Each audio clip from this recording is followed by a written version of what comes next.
नमस्कार दोस्तों, मैं हूं अमित और आप सुन रहे हैं यथार्थ। दोस्तों, जैसा कि आप जानते हैं कि बीजेपी 3 कानून संशोधन बिल लाई है, जिससे पूरा विपक्ष हाहाकार मचा रहा है।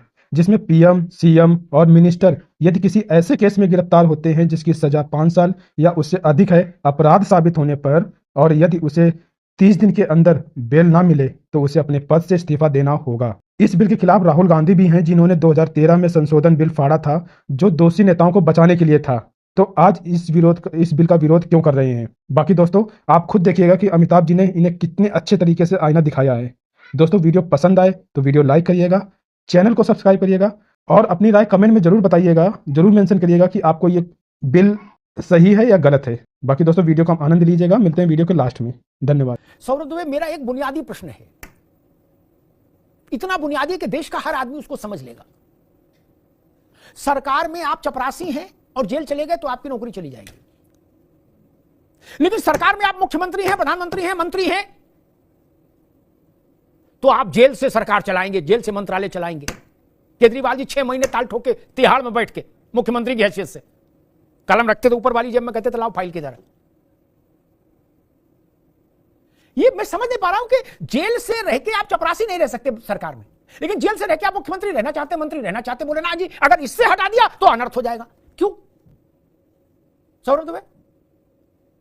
देखिए, बिल्कुल अमिताभ जी, जो आज एक ऐतिहासिक कानून जो है वो सरकार लेकर के आई है, तो मेरा मानना है कि जो हमारी संविधान है, जो हमारा संविधान है, संविधान की मूल भावना है वो नैतिकता है सर्वप्रथम। और नैतिकता वाली बात जो अभी आपने उदाहरण दिया, देखिए एक बड़ी अजीब सी बात है कि इस देश में जो प्रधानमंत्री का पद है, मुख्यमंत्री का पद है, या तमाम मंत्रियों के पद हैं, अगर वो अपराध करते हैं, जेल जाते हैं, जेल में सजा काटने के बाद वापस छूट करके भी आते हैं और फिर से वापस अपने पद पर कायम हो जाते हैं, इसके लिए कोई कानून व्यवस्था नहीं थी। और ये बड़ी मतलब ये बहुत ही ऐतिहासिक क्षण है कि इस देश में प्रधानमंत्री भी जेल जाए, ऐसा कानून एक प्रधानमंत्री लेकर के आ रहा है। और प्रधानमंत्री लेकर के आ रहा है, इसलिए इस बात को समझना पड़ेगा कि जो नैतिकता की बात मैंने पहले कही कि पहले चाहे ममता बनर्जी हो, चाहे हेमंत सोरेन हो, चाहे वो जो है लालू यादव हो, जब इनको सजा हुई थी इन्होंने अपने कम से कम पद से त्याग तो दिया था। लेकिन जो वर्तमान में हमने पिछले 2 वर्ष में देखा दिल्ली के अंदर कि दिल्ली के मुख्यमंत्री आदरणीय अरविंद केजरीवाल जी हो या सत्येंद्र जैन जी हो, जो सजा होने के बाद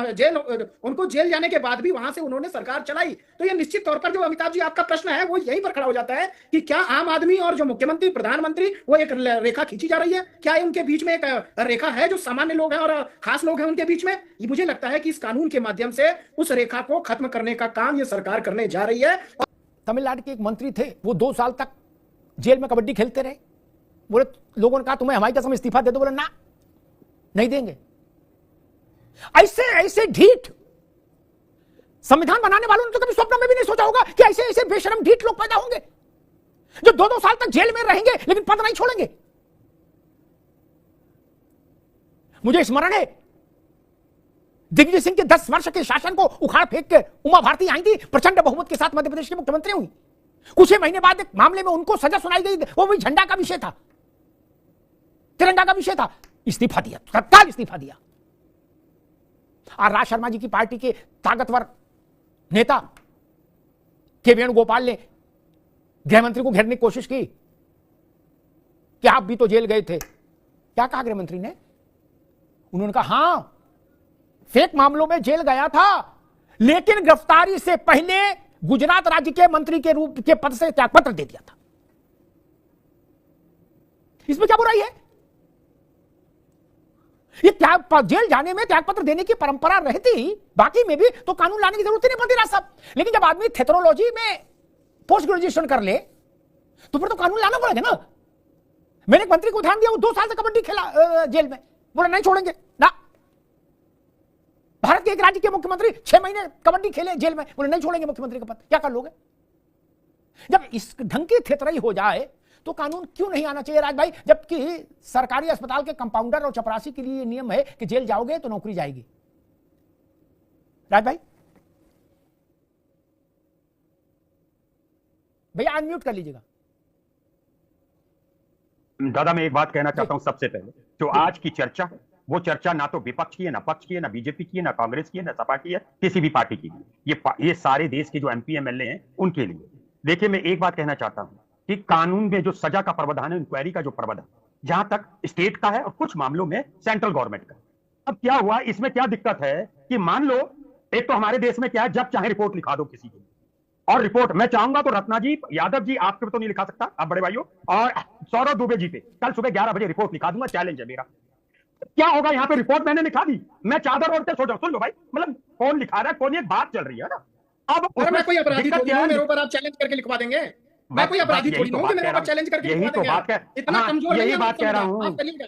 नहीं, आपके तर्क जो है वो सही नहीं है, इतना कमजोर गुस्सा होना तो मना है। हाँ, कुछ अच्छा, तो सौरभ अभी उनकी बात आ जा रही है, सौरभ यही कमी है इस देश की कमी ये है कि गांव बसता नहीं और काएं होने लगती है। मैंने पहले ही सुना नहीं, शायद आपने, क्यों आप विशेषज्ञ हैं, कहां पे जाता है। हाँ, मैं इतना कहना चाहता हूं कि यहाँ पे रिपोर्ट लिखा दो, रिपोर्ट लिखाने वाला सोए, और जिसपे झूठी रिपोर्ट लिखा दी वो 20 साल चक्कर काटे, बाद में उसे कोर्ट कहता है नहीं ये तो बेगुनाह है, ये गलत है। और दूसरी बात ये है कि आज अगर मान लो मैं चीफ मिनिस्टर, मुझे प्राइम मिनिस्टर पसंद नहीं कर रहे, ईडी को भेजा का बंद कर दो इसे, कितने दिन लगते हैं बंद करने में भाई, बंद के बाद जमानत ही नहीं है। और फिर हमारे कानून में तो ये लिखा हुआ है कि जब तक सजा ना हो उसको अपराधी नहीं घोषित किया जा सकता। इसकी क्या जरूरत पड़ रही थी। लेकिन एक बात मैं जरूर कहूंगा, जो सौरभ भाई ने बोली, एक नैतिकता तो मर गया, नैतिकता तो होनी चाहिए। उन्होंने एक बात ठीक कही राज जी ने कि ये एक पार्टी का विषय नहीं, उन्हीं की बात में अपनी बात जोड़ देता हूं, पार्टी का विषय नहीं। लेकिन जो पार्टियां ये कह रही हैं कि ये कानून नहीं आना चाहिए, तुम्हें हमारी कसम ये कानून लाओगे तो हम गुस्सा हो जाएंगे, मुंह दूसरी तरफ कर लेंगे, उन पार्टियों से अशोक भाई आप भी सुन लीजिए, मेरा निवेदन है अपने अपने राष्ट्रीय अध्यक्षों से कहिए वो सार्वजनिक तौर पर ये मांग करें कि किसी भी सरकारी अधिकारी को बलात्कार, साक्षात्कार, किसी कदाचार, दुराचार में कहीं जेल हो, देशद्रोह में जेल हो, उसकी नौकरी नहीं जाएगी जब तक मुंसिफ से लेकर सुप्रीम कोर्ट और राष्ट्रपति तक की फैसला नहीं हो जाएगा, और तब तक वो रिटायर हो जाएगा। भजो हरि गोविंदम, ये मांग करो, राहुल जी मांग करें, अखिलेश जी मांग करें, धर्मेंद्र यादव से काम नहीं चलेगा। नियम अलग क्यों हो, अशोक यादव के लिए दूसरा नियम और ननकू के लिए दूसरा नियम, ये रत्नाकर के लिए दूसरा नियम और गुड्डू के लिए दूसरा नियम, ये नहीं चलेगा। सीधे घोषित कर दो, सरकारी चपरासी से लेकर कैबिनेट सेक्रेटरी तक 1 साल जेल रहे, 2 साल जेल रहे, 5 साल जेल रहे, मन की मौज है, नौकरी नहीं जाएगी, दफ्तर उसका बना रहेगा, कुर्सी बनी रहेगी, पानी हर दिन टेबल पर नया लगेगा गिलास। क्यों नहीं कर देते घोषणा। कानून बहुत खराब है, लोकतंत्र और जनतंत्र सबके खिलाफ है ना, तो जनता इसमें पिसती रहे। और एक काम और कर दो, राज भाई ने यानी कांग्रेस ने कहा जो राज्य करे वो कांग्रेस सदन में भी करे, इसलिए वो कांग्रेस का वर्जन है कि ईडी किसी को भी गिरफ्तार कर सकती है, सीबीआई किसी को भी गिरफ्तार कर सकती है। तो अशोक यादव मैं चाहता हूं ईमानदारी बरतो, ये घोषणा भी करा दो पार्टी अध्यक्षों से कि आज से ईडी, सीबीआई, पुलिस, आर्मी किसी को गिरफ्तार नहीं करेगी। क्या वो अब चुपचाप अदालत में चली जाएगी, कहेगी भाई रामलाल जी नटखट हैं, फिर अदालत सुनवाई करेगी, रामलाल जी की मर्जी होगी अदालत आएंगे, नहीं मर्जी होगी नहीं आएंगे, लेकिन एजेंसियां गिरफ्तार नहीं करेंगी। ये गजब बात है, नेता है इसलिए हमें नहीं गिरफ्तार करे, अमिताभ अग्निहोत्री को कर ले, कोई दिक्कत नहीं, बोले वो सामान्य आदमी है, उनके 4 डंडे मारो। आप बोले हम खादी नहीं पहन रहे, दिख नहीं रहा, पान खाए मुंह में चूना, और हाँ उंगली में चूना लिए, गजब बात है यार। बाकी लोग भेड़ बकरी है क्या, उनको कोई भी गिरफ्तार कर ले, उनकी नौकरी चली जाए, लेकिन नेताजी पर आंच नहीं आए। अशोक जी मैंने जो निवेदन किया उस पर जरूर उत्तर दीजिएगा कि जो आप अपने लिए विशेषाधिकार चाहते हैं, और कुछ कुतर्कियों ने यह भी सोशल मीडिया पर कुतर्क बेचने की कोशिश की कि मान लीजिए वो छूट गए फिर निर्दोष होके, अरे कुतर्क शिरोमणियों, ये बात तो सब पर लागू है, नहीं चपरासी पर भी लागू है, चीफ सेक्रेटरी पर भी लागू है, अगर निर्दोष होकर छूट गया तो सब पर लागू है, और सामान्य व्यक्ति पर भी लागू है। जो 20 साल जेल काट के आया हो सकता है सुप्रीम कोर्ट से वो एक्विटल हो जाए, न्याय की व्यवस्था ही है। अशोक जी इसमें क्या समस्या है। देखिए अमिताभ जी, जो 3 कानून का अमेंडमेंट आज इंट्रोड्यूस किया गया है संसद में, बेसिकली मैं आपके दर्शकों की जानकारी के लिए बता दूं कि ये तीनों कानून इसलिए 3 कानून अलग बनाए गए क्योंकि राज्य के लिए, केंद्र के लिए जो नेताओं के लिए अलग कानून है, और जो केंद्र शासित राज्य है उनके लिए अलग कानून है, और जम्मू कश्मीर के लिए अलग कानून है।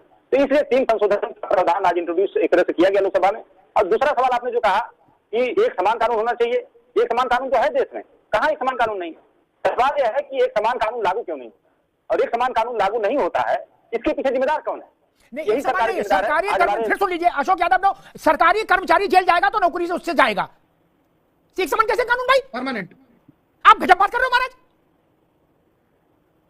एक समान का कानून। मैं इतनी देर से वही बात कर रहा हूं, आपने अंत में फिर वही कह दिया, पूरी रामायण खत्म होगी तो आपने कहा राम कौन थे पहले बताओ। यही से तो मैंने बात शुरू की थी कि चपरासी है उसको जिम्मे कर दो, मंत्री जी नहीं जाएंगे, वो 2 साल कबड्डी खेलेंगे जेल में है, और मंत्री पद भी रखेंगे, और रेपिस्ट से फिजियोथेरेपी कराएंगे। क्यों? बोले वो मंत्री नहीं है। लेकिन सरकार को सब्र नहीं है, सरकार को ये चाहिए। नहीं, आप अशोक जी, आप ये क्यों चाहते हो कि कम से कम जेल में 2 साल तो बनेंगे? आप ऐसा क्यों चाहते हैं? आप क्यों चाहते हैं कि जो जेल में रहे हीनियस क्राइम के अगेंस्ट में वो मंत्री बना रहे? आप ऐसा क्यों चाहते हैं? इसके पीछे ये लालसा क्यों है? इस देश में सैकड़ों उदाहरण है जिन्होंने मंत्री पद छोड़ा, मुख्यमंत्री पद छोड़ा, सजा अनाउंस हुई, गिरफ्तारी से पहले छोड़ना पड़ा पद। कुछ ने रांची से छोड़ा और लालू यादव और हेमंत सोरेन जैसों ने मजबूरी में छोड़ा, लेकिन छोड़ा तो। आप अरविंद केजरीवाल के पाले में क्यों खड़ा होना चाहते भाई? जी मेरी बात हो जाए फिर आप जी करिए। देखिए, एक सीआईडी मूवी आई थी, शमशाद बेगम उसमें सिंगर है, उनमें गाने का बोला कहीं पे निगाहें कहीं पे निशाना।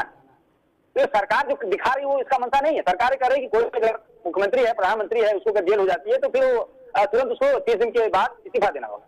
सरकार ये दिखाना चाहती है, लेकिन इसकी मंशा क्या? मैं उसी मंशा पे आ रहा था, बात टूट रहे हैं। सरकार की मंशा ये नहीं है। सरकार की ये मंशा है कि कोई भी व्यक्ति अगर विपक्ष का कहीं मुख्यमंत्री है, उसको हमें हटाना है, राजनीति से हटाना है, तो हम आर्टिकल 356 का उपयोग करेंगे, बड़ा हल्ला होगा।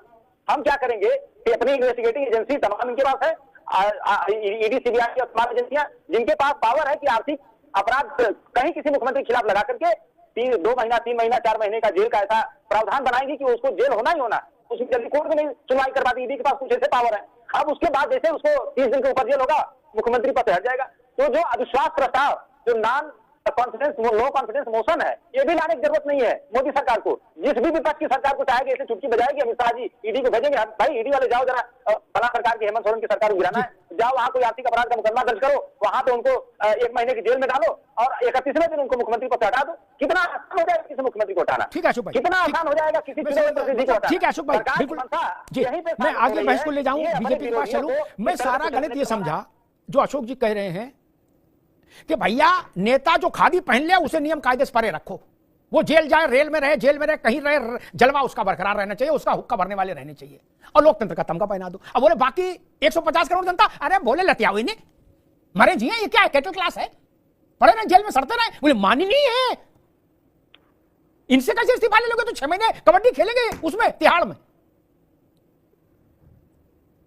अगर संविधान बनाने वालों को यह समझ होती कि भारत में ऐसे ऐसे थिएटर आ जाएंगे तो वो ही बना गए होते कि इस्तीफा तुरंत लिखाओ इनसे। उल्टी गंगा चल रही है, गंगा सागर से गंगा गंगोत्री में भेजी जा रही है। होना तो यह चाहिए था कि जो नियम कायदे सामान्य व्यक्ति के लिए, राजनेताओं के लिए, उससे डबल कड़े नियम कायदे होने चाहिए। आप लोग किस थिएटर पर उतारू हो यार? अपने कदाचार के लिए शील्ड मांग रहे, कवर मांग रहे, और ननकू थाने में बंद हो जाए, कुछ सुनने वाला नहीं हो, उसकी चिंता नहीं। मेरे भाई ने, अशोक जी ने कहा कि मैं वो समझ रहा हूं जो शमशाद बेगम का गाना है, कहीं पे निगाहें कहीं पे निशाना। तब तो सारे कानून, सारी एजेंसियां बंद कर दें, सारी अदालतें। आप कभी भी किसी के लिए भी उठ के खड़े हो सकते हैं कि नहीं नहीं अमिताभ जी, कहीं पे निगाहें कहीं पे निशाना। बोले सुप्रीम कोर्ट का फैसला है, बोले ना फैसला मत पढ़ो, कहीं पे निगाहें कहीं पे निशाना। तब तो सब बंद कर दे। ऐसा तो संभव नहीं ना, ऐसा संभव नहीं ना। और लोकतंत्र में नेताओं को अपना आचरण ऐसा रखना चाहिए कि जनता उससे प्रेरणा ले। यहां नेता क्या कह रहे हैं कि हमें जेल से भी सरकार में रहने दिया जाए, और जो भी कानून इसका उल्लंघन करने के लिए लाया जा रहा है हम उसके खिलाफ शोर मचाएंगे। जनता में क्या संदेश जाएगा? रत्नाकर सिंह, मैंने पार्लियामेंट में सुना लोगों को, ओवैसी से लेके के वेणुगोपाल तक, मनीष तिवारी से लेके और बाकी तक, संजय सिंह तक, सबकी एक ही बात है कि भाजपा हमको जीने नहीं देना चाहती, हमारी सरकारें, हमारे मुख्यमंत्री, हमारे मंत्री जिवह कर दिए जाएंगे इस नए कानून से, अगर यह विधेयक कानून में तब्दील हुआ। अशोक जी भी उसी को इशारा कर रहे हैं कि कहीं पे निगाहें कहीं पे निशाना। कहां निगाहें हैं और कहां निशाना है?